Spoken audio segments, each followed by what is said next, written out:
जमाखोरों पर अब सरकार का शिकंजा, गेहूं के स्टॉक की लिमिट तय की गई है। तो अब जमाखोरों पर सरकार का शिकंजा, जहां अब मध्य प्रदेश के गेहूं स्टॉक की लिमिट तय कर दी गई है। अब गेहूं भंडारण की अधिकतम सीमा निर्धारित की गई है। तो सरकार का बड़ा फैसला, अब गेहूं के स्टॉक की लिमिट तय कर दी गई। 3000 टन से अधिक गेहूं का भंडारण थोक व्यापारी नहीं कर सकेंगे। फुटकर व्यापारी के लिए 10 टन की सीमा निर्धारित की गई है। साथ ही खाद्य नागरिक आपूर्ति और उपभोक्ता संरक्षण विभाग ने अधिसूचना भी जारी की। 31 मार्च 2025 तक व्यवस्था लागू रहेगी।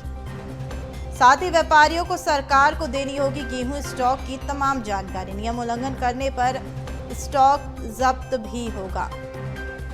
इसी पर अधिक जानकारी के लिए भोपाल से संवाददाता मनोज राठौर जुड़ चुके हैं। मनोज, अब जमाखोरों पर सरकार ने एक बड़ा फैसला लिया है, जहां गेहूं के स्टॉक को लिमिटेड कर दिया गया है।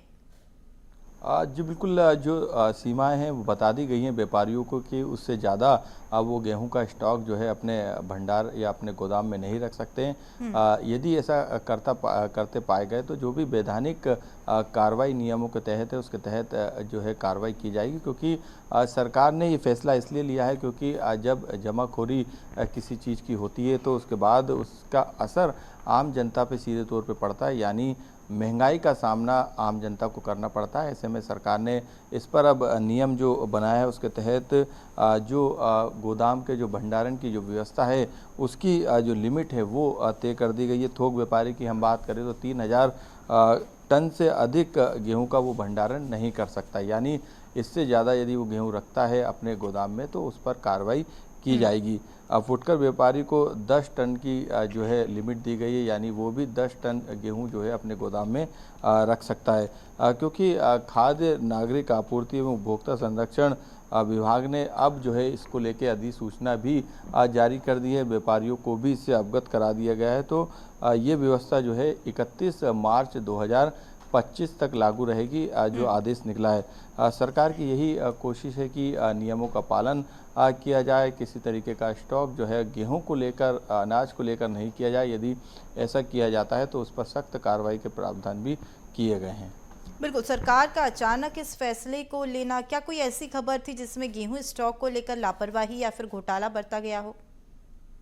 दिव्या, बिल्कुल, क्योंकि जब इस तरीके की जानकारियां आती हैं तो सरकार उस पर फैसला लेती है और ज़रूर इस तरीके की जानकारी, इस तरीके की सूचना जो है सरकार को मिल रही होगी कि जो भंडारण की जो व्यवस्था है वो अनलिमिटेड होने की, यानी पहले भी जो लिमिट थी वो तय की गई थी, लेकिन इस लिमिट को जो है अब आदेश के जरिए 2025 तक लागू किया गया है। यानी अब किसी तरीके की जमाखोरी जो है सरकार प्रशासन बर्दाश्त नहीं करेगा। इसको लेके अब जो खाद्य विभाग के अधिकारी हैं या फिर जिला प्रशासन के अधिकारी हैं उनको भी बता दिया गया है कि वो भी औचक निरीक्षण करके इन गोदामों की जांच करें। यदि यहाँ पर तय सीमा से ज़्यादा या लिमिट से ज़्यादा गेहूं पाया जाता है तो उस पर सख्त कार्रवाई करें, उसके गोदाम को सील करने का काम करें, क्योंकि जमाखोरी का सीधा असर जो है आम जनता पे पड़ता है। यही कारण है कि अब सरकार ने इस पर एक फैसला लिया है और खाद्य एवं नागरिक आपूर्ति विभाग के द्वारा इसको लेकर नोटिफिकेशन भी जारी किया गया है, आदेश भी जारी किया गया है। तो कुल मिला के जो जानकारियां मिल रही थी, हालांकि अभी फिलहाल ऐसे कोई प्रकरण या कोई मामले सामने नहीं आए, लेकिन सूचनाओं के आधार पे क्योंकि सरकार सतर्क है हर उस मामले को लेकर जो जनता से जुड़ा है, ऐसे में इस मामले में भी सरकार को ये संभावना थी, आशंका थी कि हो सकता है कि जमाखोरी जो है गेहूं को लेकर की जा सकती मध्य प्रदेश में। इस पर जो है सरकार ने पहले ही जो है अल्टीमेटम जारी करते हुए एक लिमिट जो है गोदाम के भंडारण की तय कर दी है। बिल्कुल, तो ये लिमिट तय करने के बाद कहीं ना कहीं गेहूं भंडारण में हो रहे घोटाले या लापरवाही में कहीं ना कहीं जो है सतर्कता बरती जाएगी और अधिक से अधिक इस नियम का पालन भी किया जाएगा। तो तमाम जानकारी साझा करने के लिए शुक्रिया मनोज, बने रहिएगा, आगे भी चर्चा करेंगे।